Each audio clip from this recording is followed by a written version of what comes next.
Hello everyone, আমি সুচন্দ্রা। আমার নতুন একটা ব্লগে তোমাদের অনেক স্বাগত। আশা করি তোমরা সবাই খুব ভালো আছো। পুরো ব্লগটা দেখো, ভালোই লাগবে। গতকাল ছিল মঙ্গলবার। সকালবেলায় চিনিকে খাইয়ে দাইয়ে সকালের কাজকর্ম সেরে চিনিকে স্কুল পাঠিয়ে দিয়েছি। আজ আর অন্য কিছু করবো না ব্রেকফাস্টে। সন্দীপ চিনিকে নিয়ে আসার দিয়ে আসার সময় ওই টোস্ট বিস্কুট নিয়ে এসছে, আর এখানে ওই বেকারি বিস্কুটগুলোও পাওয়া যায়, তো ওখান থেকে একটা প্যাকেট নিয়ে এসছে। আর এরকম বৃষ্টি বৃষ্টি ওয়েদার বা ঠান্ডা ওয়েদারে সকালবেলায় আদা দিয়ে লাল চা খেতে কিন্তু খুবই ভালো লাগে। আর আমি লাল চা এরকম টাইপের চা খেলে না কাচের কাপ প্রেফার করি সবসময়। কেন বলো তো? কাচের কাপের কালারটা কি সুন্দর লাগে। বাইরের ওয়েদার বেশ ভালো, মিষ্টি রোদ্দুর উঠেছে, সাথে হাওয়া দিচ্ছে। এই বিস্কিটটা তোমাদের দেখাচ্ছিলাম। ছোটোবেলায় একটা চিনি বিস্কিট বলে বিস্কিট খেতাম, সেটা শেপ আর খেতে আলাদা ছিল। এটাও আলাদা, কিন্তু উপরে একটু চিনি লাগানো আছে।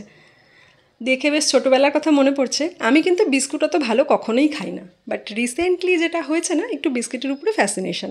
আর হঠাৎ করে জানি না কেন আমি সেই ছোটোবেলার সমস্ত বিস্কিটগুলো ঘুরে ঘুরে চোখের সামনে দেখতে পাচ্ছি। যেমন ওই আগের দিনের ফুল বিস্কিটটা, আজকে এরকম একটা চিনি বিস্কিট। তো ওই জন্য একটু খাচ্ছি, আদারওয়াইজ আমি বিস্কিট অত ভালোও খাই না।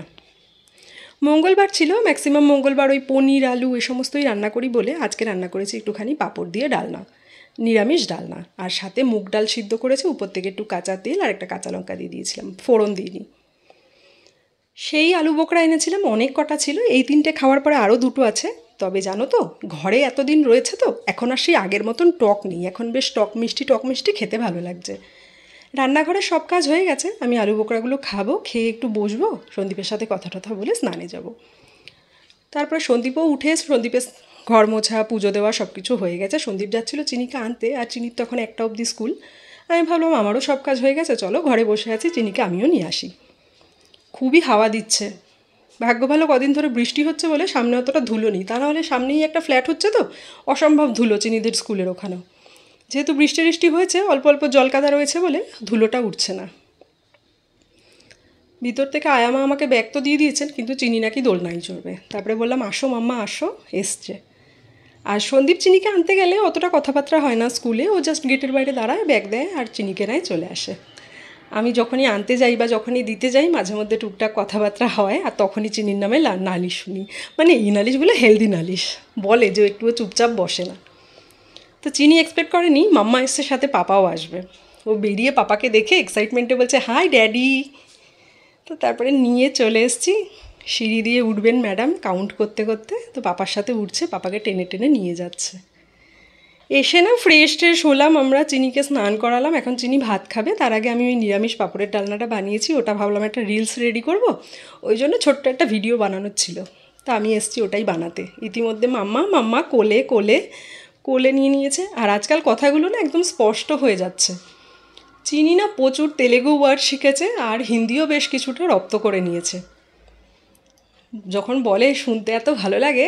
কালকে রাত্রিবেলায় পাপাকে এতদিন কি বলতো, ওকে তো আমরা বাড়িতে কিছু কিছু ইনস্ট্রাকশান, যেহেতু ও ছোটো, তো ইংলিশে শিখিয়েছি যাতে ও স্কুলে গিয়ে কোঅপারেট করতে পারে, ওর অসুবিধা না হয়। তো ওর স্কুলে ওকে ইংলিশেই আর কি ইনস্ট্রাকশান দেয়, কারণ আমরা যখন অ্যাডমিশন করিয়েছিলাম সেগুলো সব ডিসকাস করে নিয়ে করিয়েছিলাম। বলছে পাপা ইধার আও, ব্যাঠো ব্যাঠো। আগে বলতো পাপা প্লিজ সিট সিট, এখন 2 দিন ধরে বলছে পাপা ইধার আও, ব্যাঠো ব্যাঠো। দক্ষু ক্যা হুয়া, ইধার আজা আজা, ঋষি আজা আজা। কি যে সুইট লাগে শুনতে। আমি ও না ক্যামেরা দেখলে বলতে চায় না, আমি কখনো পারলে না ওইগুলো রেকর্ড করার চেষ্টা করবো, ওর ভয়েসগুলো তোমাদের সাথে শেয়ার করব। তবে যাই হোক, হাতটা ধুয়ে চিনি টানির খাবার নিয়ে নিলাম। দেখো আমি চশমা ঘরে সবসময় পরতে পারিনি এই ম্যাডামের জন্য। কোলে উঠলেই চশমা টেনে নিয়ে নেয়, গলায় ধরো কিছু পরলাম সেটাকে টানাটানি করে। তো তারপরে আমি টেবিলের উপরে থালাটা রেখে ওকে বলেছি হাত ধুয়ে আসতে। ও কী করছে দেখো, জিভ দিয়ে টাচ করে করে খাচ্ছে। সমস্ত রকম দুষ্টুমি এখন থেকে একদম রপ্ত করে নিয়েছে। আমি বলেছি হাত দিতে না, হাত ওয়াশ না করে হাত দেবে না, তাই জন্য জিভ দিয়ে চাটছে। একটুখানি জাস্ট খেয়াল করো, আমার দিকে তাকাতে তাকাতে জিভ দিয়ে যেহেতু ভালো করে রপ্ত করতে পারছে না, হাতটা দেবে কিন্তু আমার দিকে তাকাচ্ছে, আবার দেখাবেও যে মা বকা দিচ্ছে কি না। দেখো দুষ্টুমি দেখেছো। দেবে কি না ভাবতে দেখো দেখো দেবে কি না ভাবতে ভাবতে, আমি যেহেতু বারণ করেছি ভাবতে ভাবতে দিয়েই দিয়েছে। আর হাতে নিয়ে বলছে তো তারপরে না সেই রোজকার যা থাকে, খাওয়া দাওয়া করে গিয়ে একটু বিশ্রাম নিয়েছিলাম। আর আজকে ডিসাইড করে রেখেছিলাম যাই হয়ে যাক বাজারে আমরা আজকে যাবই। তো সন্ধেবেলায় উঠে চিনিকে দুধ খাইয়ে আমরা একটুখানি ফ্রেশ ট্রেশ হলাম, আর চা খাবো ভেবেছিলাম, খাইনি, যে বাইরে বাজারের কাজটা সেরে নিই, দেন বাইরে থেকে চা খেয়ে নেব। চিনিকে রেডি করিয়ে দিয়েছি, আর যেই এই রেড টি শার্টটা পরিয়েছি জানো, বলছে কি আমার ওয়াচ, স্ট্রবেরি ওয়াচ পরিয়ে দিয়েছি। আর বাইরে ওখানে ঋষিদের ঘরের সামনে ঋষি বসে আছে, ঋষিকে দেখবে বলে দৌড়াদৌড়ি করছিল, তো পাঠিয়ে দিয়েছি। আমিও তালা টালা দিয়ে বেরোবো লাইট টাইট বন্ধ করে।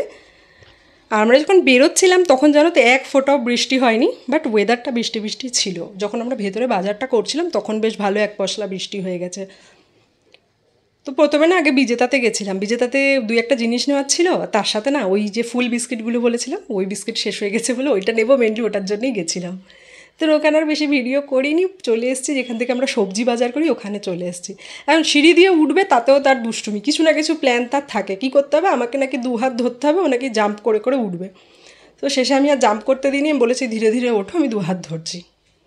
মাঝে মাঝে এক এক সময় রেলিং ধরে ধরে নিজেই লাফাতে লাফাতে ওঠে। আর এটা না উপর দিকে সিঁড়িটা, নিচে আবার গ্রাউন্ডে দোকান আছে, তো ওই জন্য খুব সাবধানে রাখতে হয় ওই সব জায়গাতে। দেন সন্দীপ চিনির খেয়াল রাখছিল, আমি পুরো বাজার যা যা করার করে নিয়েছি সারা সপ্তাহে। আর ফল টল নিলে না আলাদা ব্যাগে নিত, এবার ওই জন্য আলাদা আলাদা ব্যাগে নিচ্ছিল, নাহলে দেখবে স্পেশালি আঙুর ফল, কলা, এগুলো না আলু, পেঁপে, এগুলোর চাপে নষ্ট হয়ে যায়। কিন্তু সন্দীপ যদি বাজারে যায় এসবও কখনোই করবে না, ও একটা ব্যাগের মধ্যেই চেপে চেপে সব নিয়ে চলে আসবে, বাড়িতে এসে দেখবো জিনিসপত্র নষ্ট হচ্ছে। ওই জন্যই আমি চেষ্টা করি যে আমি একটু বাজারে যাই, আর কিছুই না, যে দেখে জিনিসপত্র আনবো, গুছিয়ে আনবো। ও সন্দীপ তো সেসব একদমই করবে না। তো তারপরে না দক্ষুর বাবা মানে লোকেশের ফোন এসেছিলো, দক্ষুর মার শরীর ভালো না, এখানে আমরা যেখানে থাকি এখানেই ডক্টরের কাছে নিয়ে এসেছিলো। তো দক্ষুকে আমাদের মানে ফ্ল্যাটের নিচে রেখে গেছে, বাচ্চাদের সাথে খেলছে। তো আমরা দেরি করিনি, চাটা খাইনি, চলে এসেছি রুটি নিয়ে। এসে আমি চিনির ভাতটা বসিয়ে দিয়েছিলাম, আর আমি তরকারি টরকারি সব গুছালাম। সন্দীপ আবার গেছিলো দক্ষুর মাকে যেখানে নিয়ে গেছে ডাক্তার দেখাতে ওখানে, আর চিনি দক্ষু ওরা খেলছিল ওই ঋষিদের ঘরে। তো তারপরে আমরা খেলাম, দক্ষুকেও নিতে আসলো, নিয়ে গেল। দেন চিনি ব্রাশ করছে, আর এখন এই ব্লগটাও শেষ করবো, আবার নতুন ব্লগে দেখা হচ্ছে।